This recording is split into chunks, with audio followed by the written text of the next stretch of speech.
A gym in Atlanta, Georgia, facing backlash for this sign that they posted in their window saying "No cops allowed."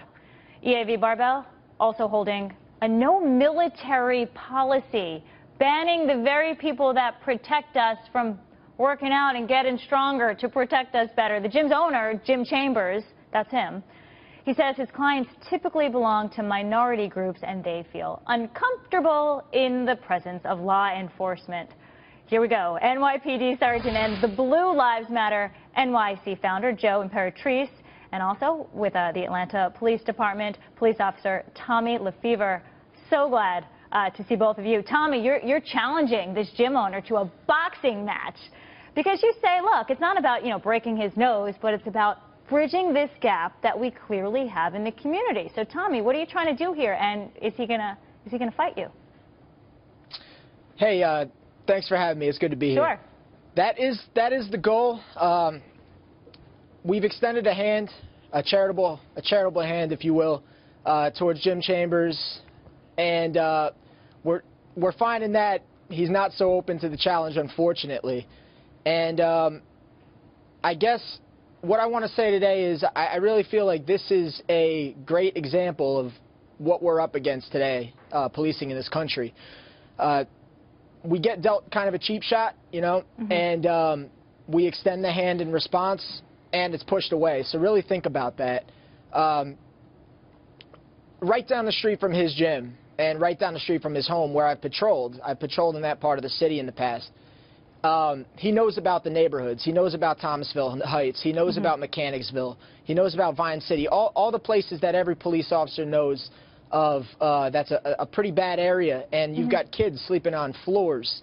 One set of clothes to their names. Very limited supervision. These are the same kids that we're out there trying to protect, and Jim thinks that we're oppressing, as in his words, modern-day slave catchers. So we all understand. That Jim is anti-police, but what I'd like to see more from him is to see what he's not against, but what he actually stands for. And right, and how is he trying to change things in his community? Let's bring in Joe here, because here in New York City, one of the toughest cities to police in the entire country, the sheer population. I know crime has gone down, but you guys risk your lives every single day to protect all of us, and this is the treatment that you're getting?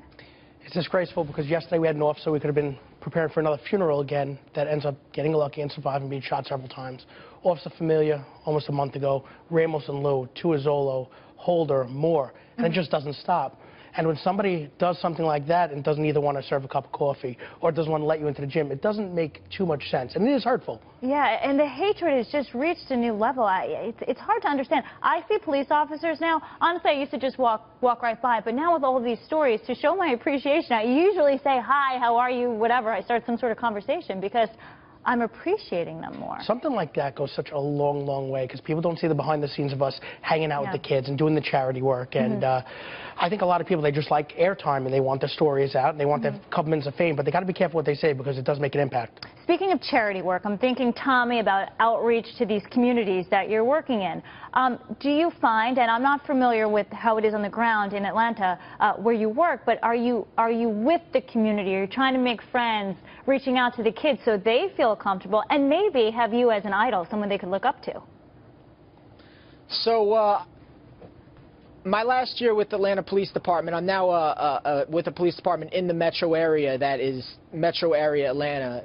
Same city, just with a different name kind of deal going on there. And with my last year, I was a school resource officer at Maynard Jackson High School in Atlanta. Go Jaguars. And we had a great relationship with the kids there.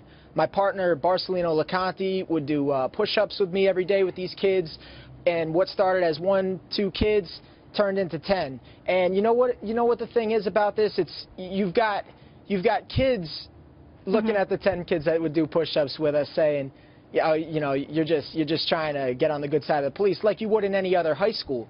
And Jim is trying to paint this idea of these groups of people in general broad strokes that they're all anti-police, and that's not what we got at Maynard Jackson High School. It's not what we get on the streets on a day-to-day basis, and it's not what we get in the box gym at the Police Athletic League.